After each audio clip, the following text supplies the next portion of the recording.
Ça bouge à France.tv, des turbulences avec des émissions, mais surtout des animateurs. On va faire le point sur un mercato qui est d'ores et déjà historique. Nous sommes le dimanche 6 juillet 2025.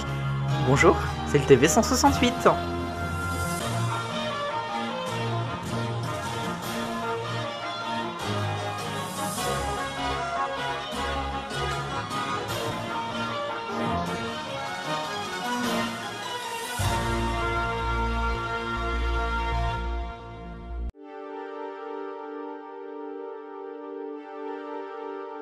Vous voyez une piste de bowling, les animateurs et les émissions sont les quilles, la direction la boule, et cet été encore plus, il y a des strikes.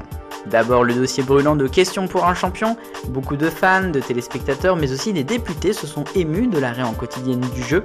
Samuel Etienne lui propose carrément de mettre sa tête pour que l'émission puisse continuer, même du lundi au vendredi.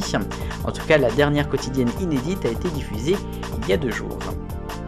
Cette semaine, on a également appris l'arrêt de Laurence Boccolini aux enfants de la télé. Elle a tout simplement été évincée. Elle sera remplacée en septembre par Faustine Bollaert. Laurence Boccolini qui se retrouve donc avec uniquement 5 minutes de mot de passe de temps en temps. Croyez-moi qu'elle va quitter le groupe et pourquoi pas rejoindre M6, c'est juste mon avis, mais elle pourrait très bien se retrouver avec Olivier Mine à la présentation de La France a un incroyable talent en duo. Moi en tout cas je les trouverais vraiment bons dans l'exercice. Sinon pour revenir à France 2, Télématin, du Rififi, comme chaque année, le duo Julien Arnaud et Flavie Flamand ne prend pas du tout, il pourrait être remplacé bien par le duo du week-end, Damien Thévenot et Maya Loquier, qui eux pourraient eux-mêmes être remplacés par donc Arnaud et Flamand, s'ils acceptent, en tout cas c'est une proposition qu'on leur a faite, mais à mon avis ça va pas se passer ainsi.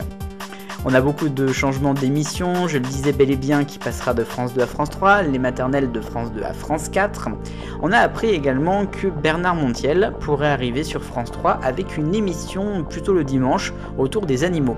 Ça vous fait forcément penser à Sophie Davant, qui elle aussi est aux abonnés absents depuis plusieurs années maintenant sur le groupe. À part le Téléthon, elle se retrouve avec absolument rien. Et c'est pas prêt de s'arranger. Enfin, France 5, C'est à vous désormais sera diffusé le samedi, au revoir c'est l'hebdo.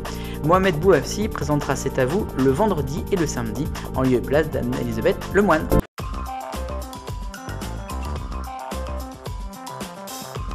Pendant que France Télévisions vire tout le monde, Delphine Arnault, elle a l'œil dans le futur, c'est la première actu de ce rayon. Je vous parlais il y a quelques jours que TF1 et Netflix allaient s'allier pour une diffusion sur la plateforme à partir de 2026. Eh bien c'est une autre date et une autre plateforme pour France.tv. Et c'est donc dès maintenant, puisque depuis le 3 juillet, les contenus et les chaînes du groupe public sont disponibles sur Amazon Prime Video. Et c'est quand même une étape historique, je cite.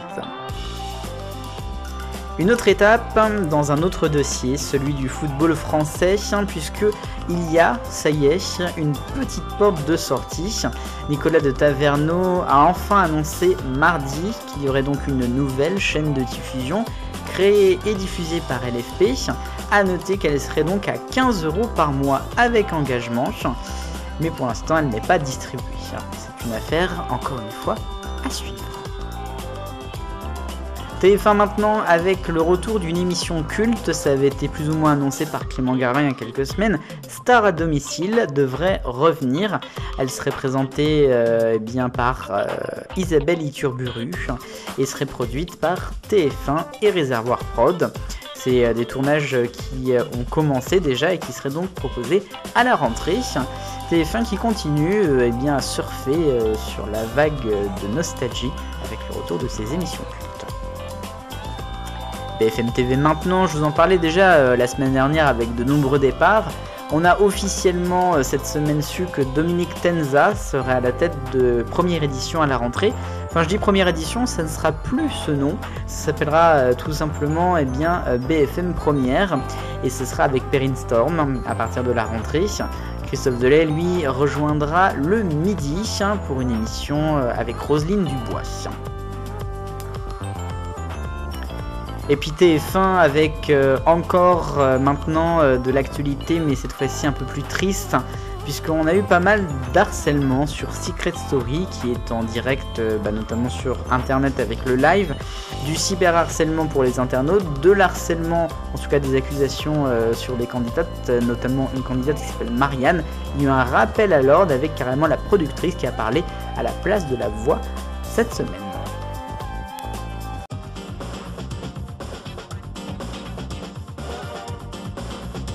Et voici le hit de la télévision. Alors, pour ou contre l'arrêt de questions pour un champion en quotidienne sur France 3, vous avez été en majorité à répondre contre 75% d'entre vous, pour 15% et mitigé pour 9%. Nouvelle question cette semaine, j'en parlais dans le rayon. Alors, est-ce que vous êtes prêts à regarder la télévision sur plateforme ? Je parle bien sûr de TF1 sur Netflix et de France TV sur Amazon.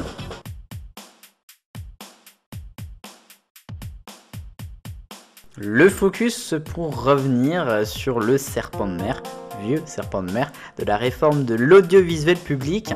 Rachida Dati porte donc ce projet de loi auquel elle tient, je crois, beaucoup. Ce serait sa marque de passage finalement dans ce ministère. Eh bien, l'Assemblée nationale a rejeté, a été contre, avec notamment une motion de rejet qui a été votée par la gauche et le Rassemblement national. A noter que c'est au tour du Sénat de regarder maintenant cette proposition. Ça sera, si je crois bien, la semaine prochaine. Il y aura encore des grèves pour France Télévisions et surtout Radio France.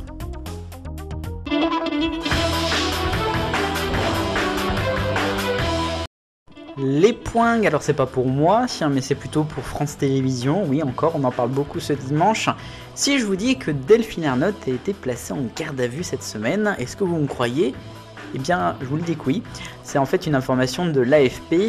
Il y a Delphine Ernotte, mais aussi Christian Estrosi, le maire de Nice, et son épouse Laura Tenuji, alias Laura du Web, qui ont été placés en garde à vue pour quelques heures suite à l'affaire de l'Eurovision Junior. Je vous en avais fait une il y a quelques semaines, l'Eurovision Junior 2023 à Nice, qui s'est organisée avec beaucoup d'argent, beaucoup de subventions de la part de Nice, et donc la présence de Laura du Web à la cérémonie d'ouverture. On ne savait pas vraiment ce qu'elle faisait là.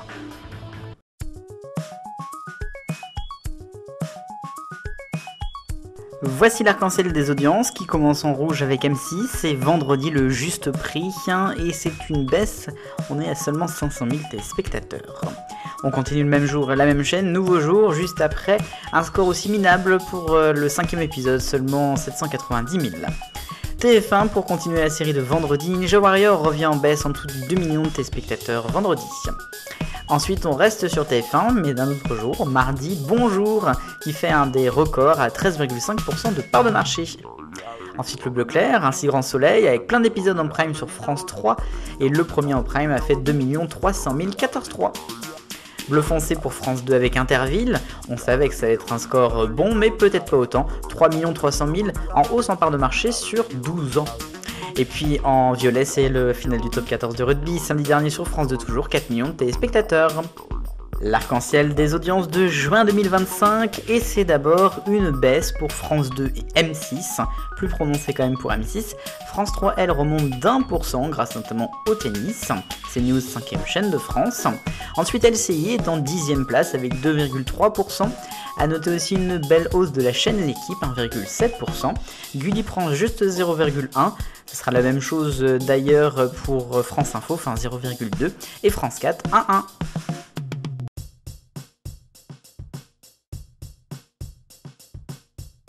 Et enfin, on va parler de l'Arcom qui a publié cette semaine, je cite, « L'étude d'impact sur l'usage des ressources radioélectriques affectées à la diffusion en métropole de services de télévision par voie hertzienne terrestre ». Vous avez rien compris ? Moi aussi. En fait, c'est tout simplement l'étude qui résume ce pourquoi on a maintenant de nouveau de la ressource radioélectrique. C'est en fait lié au départ des chaînes TNT payantes de Canal+. Et donc, on peut, si on veut, donner son avis sur cette consultation avant le 18 juillet prochain et peut-être ensuite avoir des appels à candidature pour remplacer donc sur la TNT payante ces chaînes qui sont parties. Et c'est tout pour ce dimanche, pour ce TV168, une fois encore, merci de m'avoir suivi, j'espère que ça vous a plu, n'hésitez pas comme d'habitude à commenter la vidéo, et je vous retrouve le week-end prochain, samedi il y a le Top TV pour tout savoir des programmes inédits à venir, et puis dimanche, à nouveau 168, vu le bonheur, on est tous des millions de copains.